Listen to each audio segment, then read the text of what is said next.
So was the Kerch Bridge attack a terror attack, or was it a legitimate target in war? Now, I'm going to let Operator Starsky talk about what happened afterwards, and you're also going to see time by Military Summary Channel, which is a pro-Russian leaning channel. But we're going to start with this. So RT seemed to think that the Kerch Bridge attack was a terrorist attack. Give it a listen. You'll hear a bell every time. A terrorist act by Russian authority. Terror act. Take us through what occurred today. The terrorist regime propped up by the UK and terrorist regime and has all the signs of an international or leading a terrorist state structure. This terrorist attack took place or killed that terrorist attack and again was destroyed, even terrorism. So was that really terrorism, or was it something else? Here's the definition of terrorism. Terrorism is the unlawful use of violence and intimidation, especially against civilians, in the pursuit of political aims. Okay, so were they attacking civilians, or were they attacking the infrastructure? Here is what a legitimate military target is. A legitimate military target is an object, structure, individual, or entity that is considered to be a valid target for attack by belligerent forces. Well, what do we mean by that? So if we go in and look at Article 52 of the Geneva Convention, insofar as objects are concerned, military objectives are limited to those objects which by their nature, location, purpose, or use make an effective contribution to military action, and whose total or partial destruction, capture, or neutralization in the circumstances ruling at the time offer a definite military advantage. So let's look at the Kerch, and then we'll look at what Putin did in response and see if either were legitimate military targets or if they were terrorist attacks. So let's look first at the Kerch. The Kerch Bridge is found in this definition. If you could destroy the Kerch Bridge, it offers a total partial destruction, capture, neutralization in circumstances ruling at the times, offers a definite military advantage. Does it do that? If so, the bridge is a legitimate target. And it does, because if you can cut off this artery, the Russians can't get their material into the country in an easy and effective way. They have to rely on the new routes or going across the water. And so I think it does. Now, let's look at what happened in the aftermath. So afterwards, Putin then had a temper tantrum and, hit rockets and missiles and drones on the city of Odessa. And this is what it looks like. I'll let Military Summary Channel, and they do a very good job, but they're from the Russian perspective. So you'll actually see how it went down, but I'm offering it with this grain of salt. If you want to understand what actual reality is, you want to be careful. If you want to understand the Russian perspective, this is an excellent channel. So here we are with Military Summary. Crimea using the rocket launch systems, and there was a very massive attack, and probably, if you remember, this is not the first wave of attack. Yesterday there was the first wave, today it was the second wave of attack. And as I understand, yesterday when the Russians were attacking the Ukrainians in Odessa, they were making some kind of tests. Probably they were trying to understand the level of air defense system in that region. And as I understand, the Russians figure out that there were no air defense system at all in Odessa, or the Ukrainian air defense system were not able to do anything with the Russian missiles. And today the Russians increased the pressure and probably attacked and destroyed everything they wanted. The Russian sources published the video of the launches of missiles from Crimea.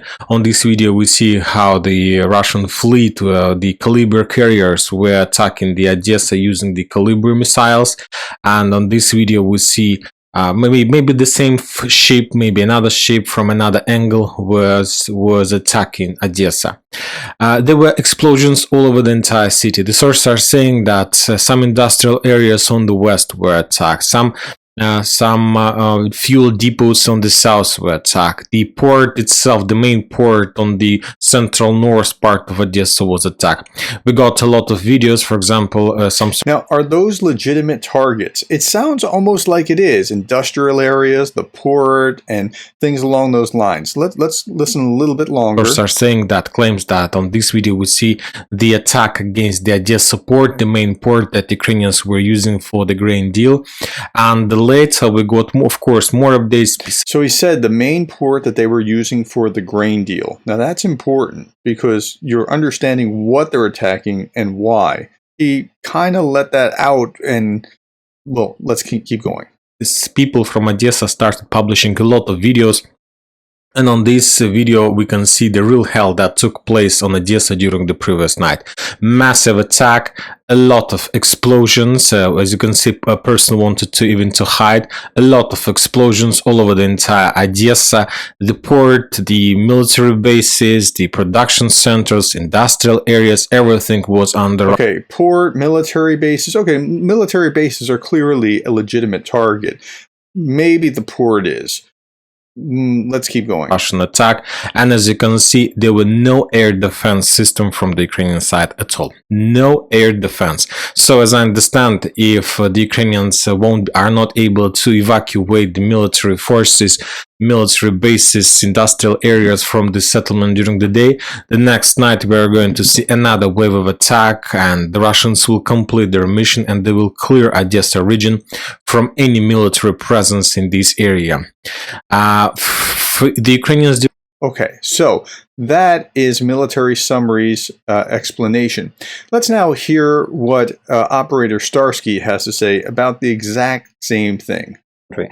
Tonight, the mad Russian terrorists were aggressively striking South Ukraine cities of. Now, Starsky's calling them terrorists. Let's see if that matches. Kherson, Mykolaiv, and Odessa, which turned out to be the main target of the tonight's strike. More than 30 cruise missiles were launched at civilian targets in Ukraine overnight, including. Okay, now if you're saying that you're launching at civilian targets, he's going to have to prove that, and I'll give him time. But if you're launching cruise missiles at civilians, that is, by definition, terrorism, unlawful use of violence and intimidation, especially against civilians, in the pursuit of political aims. X-22, X-59, Onyx, and Caliber types. Together with the missiles, 32 Iranian strike drones were launched from the occupied Crimea and Krasnodarsk Oblast in Russia. The Ukrainian Air Force reports 13 Caliber missiles, 1 X-59 and 23 Iranian strike drones were intercepted. It is reported that the X-59 missile was launched at Odessa downtown. It was intercepted over the shore and exploded in some of the residential districts, leaving a big crater. The shore-based Onyx missiles and Caliber cruise missiles were aimed at the docks of Odessa. Two terminals used for loading crops and oils were damaged.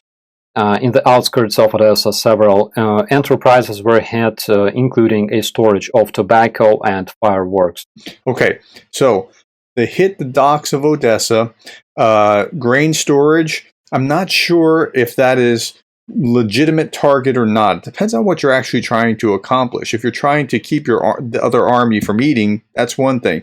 If you're just trying to show that you're unhappy and you can blow stuff up, that's a civilian target. Right now, Putin just pulled out of the grain deal, and I think he's wanting to scuttle not just the grain deal, but the ability for them to have the grain deal, using tens of millions of unhappy Africans and Asians and others in the global south who will be affected by this. And that sounds like terrorism to me. It leans on that side. The tobacco, that doesn't sound like a legitimate target. Fireworks doesn't sound like a legitimate target. If the fireworks was a euphemism for actual rockets, that would be different. 8 strike drones were shot down over Odessa, 2 over Mykolaiv. The falling debris damaged recreational infrastructure. In Kherson, the Iranian Shaheds hit a local palace of culture. Okay, recreational infrastructure, a local palace of culture, that doesn't sound at all like a legitimate target. And a civilian dorm. As a result, nor does the civilian dorm. Of the terrorist strike, 12 people, including a 9-year-old kid, received injuries in Odessa city, as well as 1 citizen of Kherson. No military targets were hit whatsoever, except several hundreds of NATO generals, 1 million Bradleys, and the orbital station Babylon 5. So they did hit legitimate military targets in the million Bradleys, hundreds of generals, and the orbital station Babylon 5, according to Starsky. I love his sense of humor. Okay, If they didn't hit legitimate military targets, this is terrorism. But the Kerch Bridge is not. What they're both going to talk about next is a legitimate military target, and here's how you can see the difference. During the night, tried to somehow to fix the situation, and they made their own counter-attack using Storm Shadow missiles. First, there were opinion from the Russian military expert that maybe the Ukrainians were using Grom 2 missile, but later more and more military experts confirmed that probably that was attack of Storm Shadow.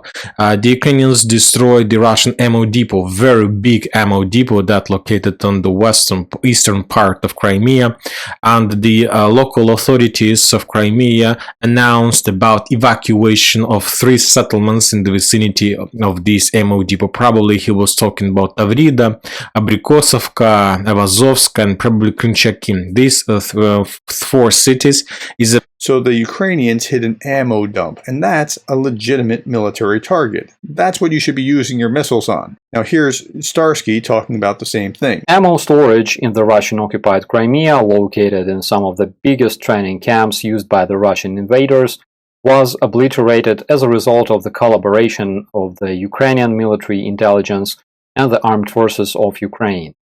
It is reported that the Russian shells and rockets scattered in the area keep burning and exploding as of this moment, which is proved by numerous videos available in the social network. So that's a legitimate target. So you understand clearly the difference between a terrorist attack now and a legitimate military target. There's one more thing that I want to point out, and Operator Starsky was kind enough to mention this. So since Operator Starsky mentioned it, I'm going to mention it as well. The Russian commander of the terrorist group called 2nd Motorized Brigade of the so-called LPR, Denis Ivanov, call sign Tashkent, also known as a legendary brigade commander on the Russian TV, was neutralized with a precise drone strike while GTFOing in his car. I think the Russians must show a bit more love to their commanders because, you know, it's such a dying profession. Okay, so another commander was neutralized. Now I'm showing you that because I want to show you this.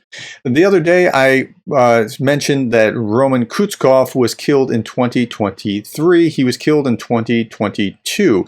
Somebody pointed that out, and this is the guy that was killed in 2022, the Russian general. And I had just talked about this in the video where I was showing you the 9 Russian commanders had been killed in 2023 since the offensive began, but I was wrong. So in my video, I said this. That corrected me that one of the generals that I talked about was killed in 2022, according to this webpage that I was actually showing you. And that's this guy. His name is Kutskov. And I said, wow, you're right. I'm wrong. I will print a retraction. I put that right here. I'll print a retraction. And so this is my retraction.